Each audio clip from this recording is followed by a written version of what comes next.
Germany, turn 8, last turn of the game for them. They're going to try and get another couple of victory points in this turn. So they have 101 IPCs to spend. If I've done the math correctly on this, this should add up. 3 tanks, 9 infantry, 2 artillery, 4 fighters, and 1 destroyer. They do have several attacks to declare. First off, they will be making an amphibious assault on Norway with 2 infantry and 2 artillery from Western Germany, and the fighter and the tactical bomber from the aircraft carrier. The TAC bomber will be making a target select on the mechanized infantry. They will also be attacking. Just have to find a. There's one. Okay. They will also be attacking. They will be loading a single infantry onto this boat and landing in Leningrad to claim that victory city. They will also be attacking in the Baltic states with 1 artillery from Poland and where are we? Oh, 2 fighters and a tactical bomber from Western Germany. The TAC bomber will be target selecting on the artillery. To support the Norway attack, there will be 2 paratroops coming in from Poland using the air transport there. Now, Belarus is being attacked with 2 tanks from Moscow and the fighter and tactical bomber from Western Ukraine. Smolensk is being attacked by 3 tanks from Moscow. Vologda is being attacked with 2 tanks from Moscow. And finally, one of the tanks from Moscow is going to blitz through Samara and Novosibirsk. I think I've covered all of the attacks. Everything else is non-combat. There are some dice we have to roll, so let's do this. Okay, an attack on Novosibirsk. 2 heavy tanks. Killed the lone infantry, which did not fire back, so Germany takes the territory with no casualties. Okay, attack on Smolensk. 3 heavy tanks.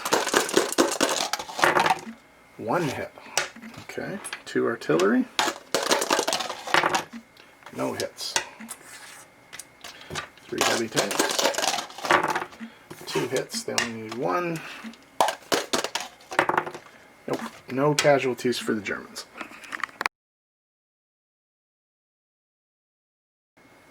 Okay, battle for Belarus. The TAC bomber will be performing a target select on the tank. Hit. So the tank's out of the battle. So 1 fighter, 2 heavy tanks. Hit. Miss. No casualties for the Germans.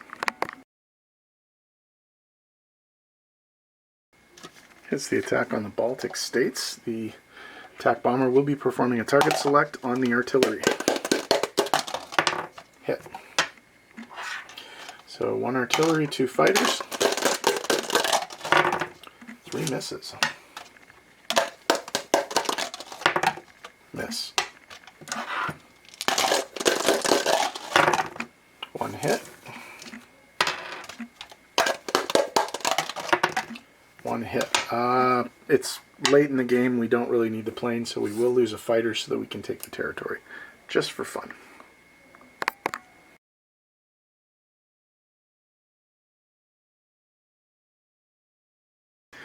Okay, this is the amphibious landing in Norway.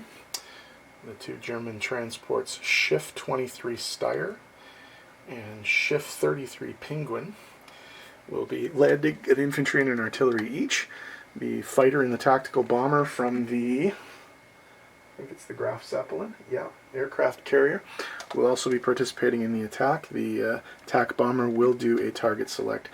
The other naval forces off the coast will not be participating in the attack. They're going to move during non-combat. So here's the target select. Hit. Battle's over. No casualties for the Germans. going a bit too fast with this video. It looks like I'm making some mistakes. There was supposed to be an airborne assault with that as well. So add 2 troops to Norway with the airborne forces. Okay, non-combat moves. The infantry from southern France is going to move into Normandy. The 2 infantry from Normandy are going to move into Holland, Belgium. The artillery and anti-aircraft are going to move into Holland, Belgium. The 2 infantry from western Germany are going to move into Denmark. The 2 infantry from Poland are going to move into Denmark, and the air transport will land in western Germany. The naval forces in Sea Zone 112 will move to Sea Zone 104 and act as a blocker. And the planes from the Norway attack will land back on the carrier. The planes from the Baltic states will land in Poland. The planes from Belarus will land in Tambov.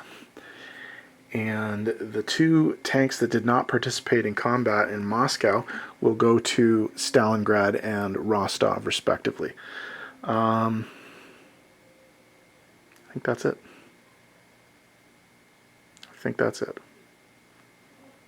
Oh, no, sorry, there's one more move. The AA gun in western Ukraine will move to Ukraine. That's it. Okay.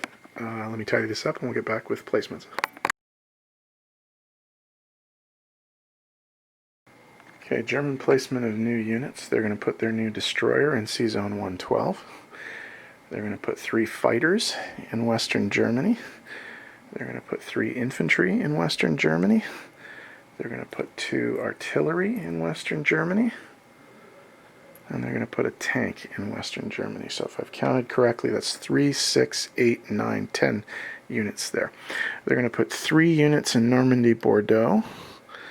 They're going to put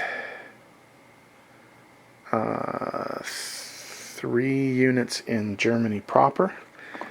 And in Moscow, they will put 2 tanks and a fighter. Okay, in terms of money, we have to make some adjustments. All of this is at the expense of the Russians. So Norway is now German again, so that's 3. Baltic states is 1, so that makes it 4. Belarus is 1, that makes it 5. Leningrad is 2, that makes it 7. Smolensk is 1, that makes it 8.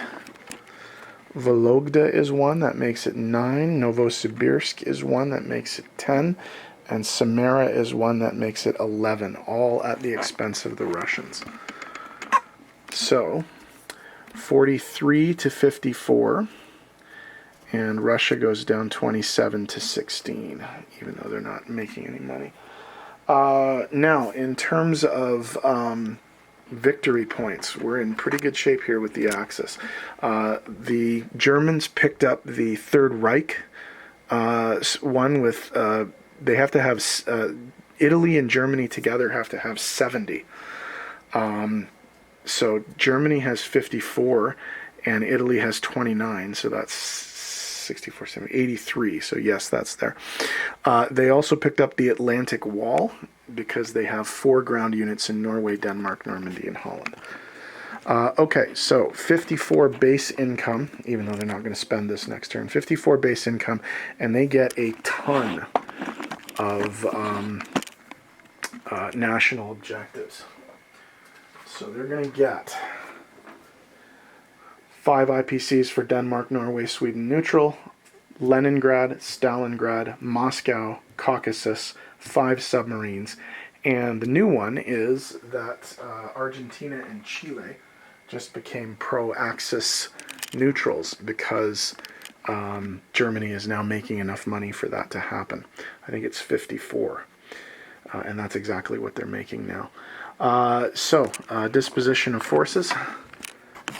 Germany has 3 submarines, 1 destroyer, 1 cruiser, 1 fully loaded carrier with a fighter and attack bomber in Sea Zone 104, 4 infantry in Normandy, Bordeaux, 2 infantry, 1 artillery, 1 anti-aircraft in Holland, Belgium, 4 infantry in Denmark, 3 infantry, 2 artillery, 1 tank, 3 fighters, and 2 air transports in western Germany, 3 infantry in Germany, TAC bomber and a fighter in Poland, 4 infantry, 2 artillery in Norway, 2 subs in C-Zone 126, transport in C-Zone 127, infantry in Leningrad. Oh, we forgot about the sea things over here. 2 transports and a destroyer in C-Zone 112.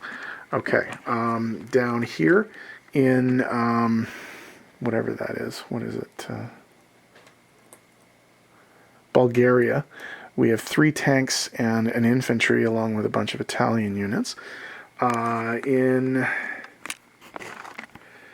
Baltic States, 1 artillery, Belarus, 2 tanks, Smolensk, 3 tanks, Ukraine, anti-aircraft, Rostov, tank, Stalingrad, tank, Tambov, fighter, tactical bomber, Moscow, fighter, 2 tanks, Vologda, 2 tanks, Novosibirsk, tank. Okay, we'll, oh, sorry, and way down there in French Central Africa, 1 mechanized infantry. Oh, and in northern Italy, 1 artillery. So that's all the German units. They're in pretty good shape, I think, to win the game now. The Allies have a chance to take away some of these victory points, but we'll see what they can do.